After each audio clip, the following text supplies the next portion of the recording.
Assalamualaikum warahmatullahi wabarakatuh. Perkenalkan, nama saya Raditya Degan Trafis dari kelas Matum 01 dan pada pertemuan kali ini saya ingin membahas mengenai pembelajaran dan apa yang dapat saya serap dari mata kuliah pada I. Yang pertama, saya belajar bahwa time is a gift atau waktu merupakan sebuah hadiah, sebuah karunia. Dan oleh sebab itu, kita sebagai manusia tidak boleh menyia-nyiakan waktu kita.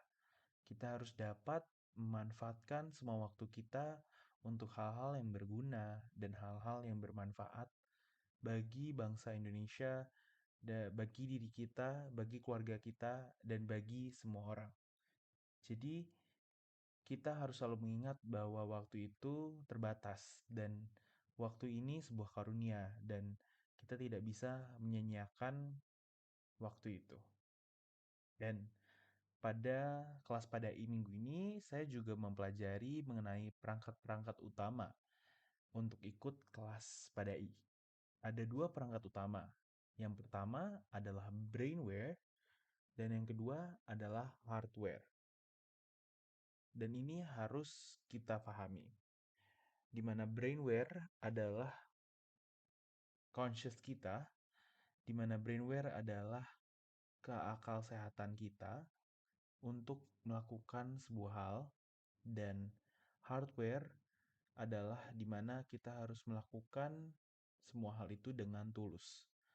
Dan apabila kedua komponen ini bekerja sama, dan apabila pada kelas kita memanfaatkan kedua perangkat ini, maka insya Allah kita akan dengan mudah menerima informasi dan mencari ilmu pada kelas apapun, tidak hanya terbatas pada kelas pada I.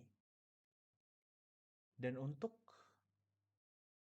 perangkat-perangkat lain seperti gadget, itu merupakan hal sekunder, di mana yang paling penting kita memiliki dua hal itu tersebut, yaitu yang tadi seperti saya sebutkan, brainware dan hardware.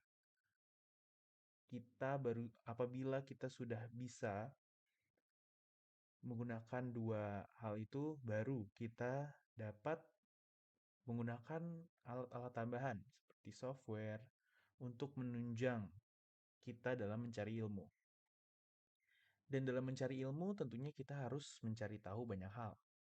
Untuk mengetahui banyak hal atau untuk know things, ada 3 komponen dan 3 step utama.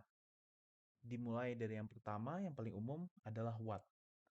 Kita harus mencari tahu apa sebenarnya hal ini, apa tujuannya, dan apa sebenarnya yang kita pelajari. Dan yang kedua adalah how atau bagaimana. Bagaimana kita mempelajari hal ini, bagaimana kita mengetahui hal ini, bagaimana hal yang kita ketahui itu terjadi prosesnya, dan yang terakhir adalah why. Mengapa? Mengapa kita mempelajari metode numerik misalnya, atau mengapa kita belajar,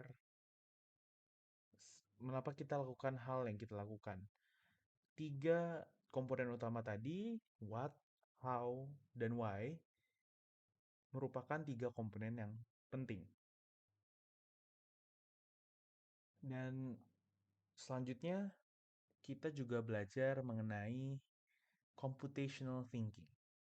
Computational thinking ini terdiri dari 4 hal, yaitu decomposition, pattern recognition, algorithm design, dan abstraction. Saya mulai dari yang pertama, yaitu decomposition, yaitu memecah masalah-masalah besar menjadi masalah-masalah yang kecil yang dapat kita selesaikan dengan mudah. Karena untuk menyelesaikan suatu hal yang besar, kita harus dapat memahami masalah itu betul. Dan untuk memahami masalah tersebut, kita dapat membaginya ke dalam bagian-bagian kecil. Jadi dengan hal itu, insya Allah kita bisa menyelesaikan masalah yang lebih besar. Yang kedua adalah pattern recognition, atau mengenal pola-pola. Jadi kita harus dapat menganalisa dan melihat untuk pola-pola yang berulang.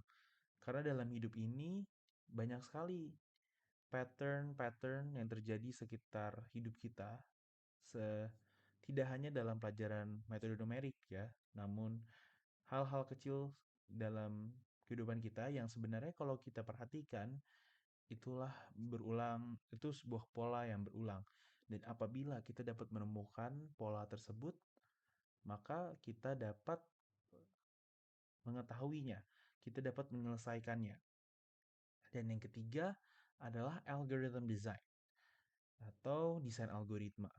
Desain algoritma ini adalah langkah-langkah atau perintah, instruction, bagaimana cara melakukan sesuatu. Ini tahap algorithm design ini saya kaitkan dengan tahap DAI5, yaitu idealization. Di mana pada tahap idealization itu kita menganalisa apa yang kita punya dari step I yang kedua, dan kita mencari rumus-rumusnya hingga kita dapat mendapat rumus akhir atau jawaban yang kita inginkan. Dan rumus-rumus ini merupakan satu hal implementasi dari DAI5 Conscious Thinking. Nah, jadi saya kaitkan dengan algorithm design karena dalam algorithm design kita harus mengetahui step-stepnya dan alur berpikir kita. Dan apabila alur berpikir kita benar, maka kita juga akan mendapatkan jawaban yang benar. Kemudian yang terakhir ada abstraction atau abstraksi yang merupakan yang yaitu kita menghilangkan bagian-bagian yang tidak penting dan kita membuat satu solusi itu bisa untuk menyelesaikan banyak masalah. Untuk abstraction ini kita dapat merefleksikan diri dan kita dapat berpikir bahwa kita dapat menghilangkan hal-hal yang tidak penting dalam hidup kita. Kita dapat meminimalisir hal-hal yang kurang bermanfaat dalam hidup kita agar kita tetap fokus terhadap satu tujuan dan kita mendapatkan cara untuk mencapai satu tujuan itu. Misalnya, untuk mencapai kebahagiaan di akhirat, maka kita harus menuruti semua perintah dari Allah. Dan kita harus mengamalkan semua ajaran dari Rasul. Itu merupakan abstraction dari hidup kita, di mana dalam hidup kita itu banyak sekali masalah-masalah yang sebenarnya tidak perlu ada dan kita dapat menyelesaikannya hanya dengan bertakwa kepada Tuhan yang Maha Esa. Kemudian pada I pun saya juga mempelajari bahwa metode numerik ini terdiri dari dua hal, yaitu verifikasi dan juga validasi. Verifikasi ini adalah seberapa dekat hasil yang kita dapatkan terhadap sistem lain atau sistem yang kita dapat. Dan untuk validasi sendiri itu merupakan seberapa dekat nilai yang kita dapatkan terhadap nilai yang faktual. Pada I juga sempat bercerita bahwa dia sedang mengembangkan CAPS atau kendaraan energi bersih dan sehat.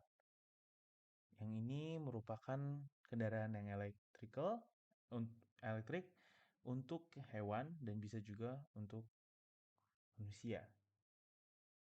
Mungkin sekian dari saya. Mohon maaf apabila saya terdapat kesalahan selama video ini, baik itu dari ucapan, perkataan, atau perbuatan.